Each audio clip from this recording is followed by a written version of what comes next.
Hey guys, how's it going? Alex Scott here with Consordini.com. Thank you so much for checking out another one of our videos.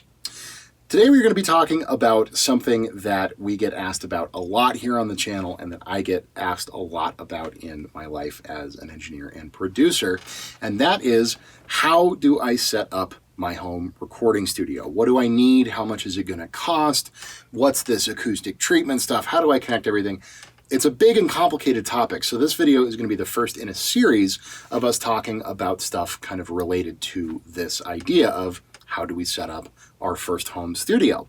But in this kind of intro video, what I'd like to talk about is just a basic list of things that you're going to need if you would like to get started with recording or producing music at home.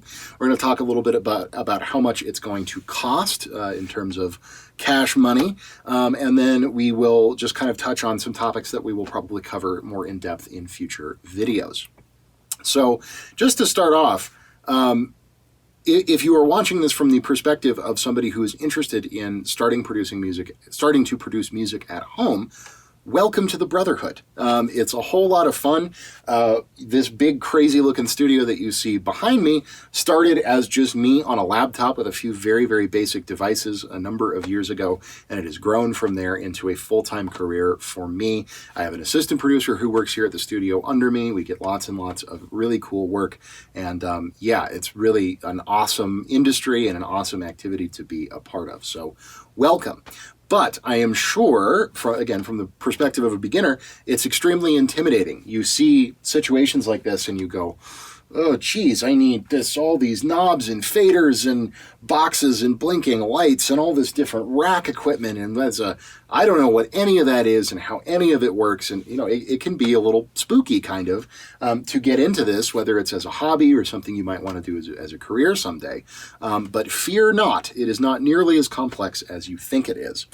So let's just run down a quick list of the things that you're going to need to build your own home studio wherever you may live. This can be done in a bedroom, in a living room, in a college dorm. It really doesn't matter where, as long as you have basically enough space to put a computer desk, you're going to be in good shape. So the first thing on our list that we're definitely going to need is some kind of computer. There's a very good chance that if you're watching this on YouTube, you already own one. It really does not matter if you have a Mac or a PC. They're both going to work just fine. It will change your software options just a little bit, but overall, they're both going to work just fine. They have their pluses and their minuses. I'm a PC guy personally. I use Windows 10 on a Dell desktop, but again, whether it's a desktop or a laptop, Mac or PC, it doesn't really matter. But you are going to need something. Another important thing to keep in mind is the specs of that computer. That is to say, processor speed, how much RAM you have, all that kind of stuff. And fortunately, pretty much all computers these days are going to have no problem running basic audio software. You really don't need like some crazy powerhouse computer. My computer that I work on has a 6-core AMD processor and 24 gigs of RAM. And even that is overkill. You can see here, I have a very big, complicated song with all kinds of stuff going on. It runs it just fine. So even if you have like 4 or 8 gigs of RAM or an older dual-core processor or something like that, you're going to be okay. You may run into some issues when you start to create really big, complex projects. But for the time being, when you're just getting started, use what you have. Again, laptop, desktop, really doesn't matter. As long as it is running like a modern operating system like Windows 10 or something, you're going to be in fine shape. The second thing that I would recommend getting from our list, and this one is I would call a little bit more optional, but definitely something I recommend, is some kind of external hard drive. These can be had for super, super cheap these days, especially on Amazon or eBay, something like that. But it's just really nice to have a little bit of extra storage on your computer where you can store your files and your project sessions, and if you end up downloading some sample libraries or something like that at some point, you'll have a place to put those as well. You don't need something massive with terabytes and terabytes of space, but a 256 gig external drive will do fine. Just a kind of a good recommendation, because especially if you enjoy making music as much as I do, you'll be shocked how much data you generate recording different song ideas and all that kind of stuff. So I would definitely recommend an external hard drive of some kind. The third thing that you're going to need to decide is what software you'd like to work with, or what DAW you would like to work with. DAW stands for Digital Audio Workstation, and it's kind of a catch-all term that we use to describe music production software. What I have here on screen is PreSonus Studio One. It is my personal DAW of choice. It's a wonderful piece of software, but it would probably be a little bit advanced for a beginning user.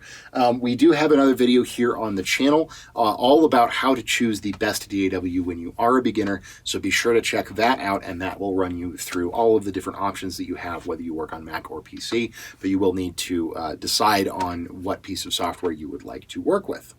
The next thing on our list that you're absolutely going to need is an audio interface. Now that sounds like a very complicated term that means some crazy esoteric technical thing, but it's not really. All an audio interface is a box that you plug into your computer, usually over USB with a USB cable, that allows you to plug in microphones, plug in guitars. The interface takes that sound, that signal as we call it, and turns it into computer language, turns it into binary that the computer can understand and store as data. The audio interface then is also what you connect your speakers to, and sends that digital audio back out, converts it into normal sound that can be recreated by speakers. So you can kind of think of the audio interface as the brain of your whole studio. There are lots and lots of excellent budget options from companies like Focusrite, Steinberg, Behringer. There's lots of really, really great cheap options out there. We will probably do a video in the future covering some of the best all-around options for beginners. They are also generally very, very easy to set up. You don't need to have a ton of technical know-how to get them installed, but yes, definitely something that you're going to need in order to have your home studio functioning properly. Continuing down our list, the next thing that you should definitely take a look at is a good pair of headphones. These are what I use professionally. They're called Beyerdynamic DT880s, but these would definitely be overkill for a beginner. Pretty much any basic pair of closed back, specifically closed back, headphones will do just fine. There's lots of options available from companies like Audio-Technica, Sennheiser, Tascam, and they can be found pretty easily on any music website like Guitar Center or Musician's Friend. You can also, of course, get them on Amazon, eBay, anywhere like that. But you will want to make sure that they are specifically closed back headphones. What that means is that the earpieces are completely covered in some kind of hard material, like plastic is what most of them are built with. But that makes it so that the sound doesn't leak out from the headphones. So when you're, let's say you're a guitar player and you're recording a guitar part, you want to be nice and insulated from any external sound so that you can get a very clean interpretation of what you're playing while you're playing it. After headphones, I would strongly recommend getting a pair of studio monitors. Studio monitor is really just a fancy term for a speaker. These that I am using in here are from a Danish company called Dyn Audio. They're very high-end, but fear not, there are lots and lots of affordable options for studio monitors out there. You can get a pair for as little as $100 or $200 that will serve you just fine when you're just starting out. Studio monitors are called they're not called just speakers because they're built a little bit differently and they're designed a little bit differently.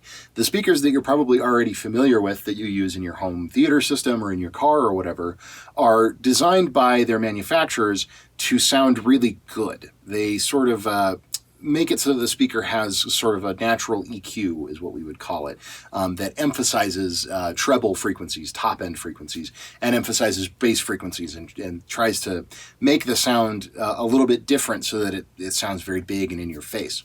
We don't want that in a recording studio. What we want is a speaker that's designed to play back the sound as naturally and neutrally as possible without altering it in any way or emphasizing any part of the frequency spectrum. These are studio monitors. They're also called reference monitors. You'll see them under. And again, they just are very accurate in terms of the sound that they put out. So it's not going to push the sound of your music in any one direction. It's just going to let you work on it, get it to sound exactly how you want, and then once it sounds good on studio monitors, when you take it to other speaker systems, whether it's your car or home theater system, whatever, it's going to sound even better. Now, if you're a keyboard player of any kind, you are definitely going to want what we call a MIDI controller or a MIDI keyboard.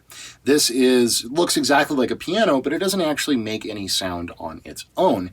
You also connect it to the computer using USB, and you can use it to control software instruments. Software instruments are little plug-in pieces of software that operate within your DAW, your digital audio workstation, that let you get all kinds of fun sounds. Could be synthesizers, pianos, organs, electric pianos, even some really wacky out there stuff like ambient soundscapes, all kinds of things. But ultimately, the MIDI keyboard or MIDI controller is just there to let you play it like a piano. So if you ever took piano lessons when you were a kid or you're a keyboard player now, this is definitely going to be an essential part of your studio that's going to let you play all of your software instruments and get your tracks going. Now, if you're a singer or instrumentalist of any kind, say you play acoustic or electric guitar, or you sing, you're definitely going to want a good quality microphone. Now, this is another thing where there's a lot of misconceptions about how much you need to spend on a microphone, and you can absolutely get really good quality microphones for as little as $50 or $100. My best budget recommendation is the MXL 990. We have a review of that microphone here on the channel, so definitely check that out. But you can usually find them new anywhere from $50 to $80. Very simple, very easy to use. Comes with a few great accessories like a shock mount that holds the microphone in place and prevents it from getting knocked around. In addition to the microphone, you will need a cable, a microphone stand, and I would also recommend picking up one of these bad boys. This is called a pop filter, and you screw it onto the microphone stand, and it prevents your breathing or plosive sounds from damaging or interfering with the signal that the microphone is receiving. We also have a fantastic tutorial on how to record vocals as a beginner here on the channel, so definitely go check that out for more information on choosing and setting up a basic vocal microphone. Now, the last components of your setup that you're going to need to worry about are what you physically set everything up on. So you will need some kind of a desk. You can use everything from a cheap, basic computer desk that you get at a Walmart or a Target up to a big, fancy, custom-built desk like the one that I have here. Obviously, you're probably not going to need something like this when you're just starting out and you don't have piles and piles of rack gear to deal with. But any basic computer desk will be fine. You just want it to be nice and sturdy and have enough room on it for whatever equipment you either already have or feel you're going to need. In addition to that, definitely get a good, comfortable office chair. If you are not planning on playing guitar or bass or something like that, you can get one that has armrests, is very, very nice. If you are a guitar player or a bass player, I would recommend one with removable armrests so that it's a little bit more comfortable to sit in while you play your instrument. Now, the final thing that we'll talk about is acoustic treatment. This is the stuff that you can see behind me, how my walls are covered in fabric, and I've got these panels up here, which are all designed to treat the sound of the room that you're in. Now, this is a very complex topic, but also a very important one, so we will probably go ahead and do a whole separate video on basic acoustic treatment, what it is, how it works, how to set it up, and how to tune your room. But just suffice to say that it is a very, very important part of setting up your recording studio. Okay, so that is a good little overview for you guys of the basic equipment that you're going to need to set up your first home recording studio. It can sound like a lot, it can be intimidating, and it is a fair amount of stuff that you're going to need to invest in to really do it correctly. But what you will get out of that investment is years and years of enjoyment and inspiration and creativity and potentially a whole career. That's what ended up happening to me. So I definitely recommend that you guys get into it and have fun with it. You know, first and foremost, that is always the most important thing. We get asked all the time, how much is all of this going to cost in terms of a dollar amount? And that ultimately is up to you. You know, it can cost as much as, you know, I'm sitting in a room with probably $50,000 worth of equipment. Obviously, I have a lot more than just those basic components that we talked about.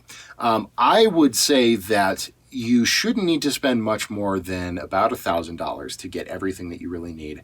That is, of course, assuming that you already own a computer. Everything else is a little bit less expensive. That really is going to be the priciest item on this list. Again, you can get microphones for under $100. Pair of monitors is going to cost you $100 to $200. Headphones, $20 to $50. None of it is particularly expensive on its own. It does add up a little bit once you factor in everything, but that's usually a good ballpark, is around $1,000 for some very basic beginner equipment. Now, if you want to invest more than that, you certainly can, and if you want to go buy with even less than that, you can certainly do that as well.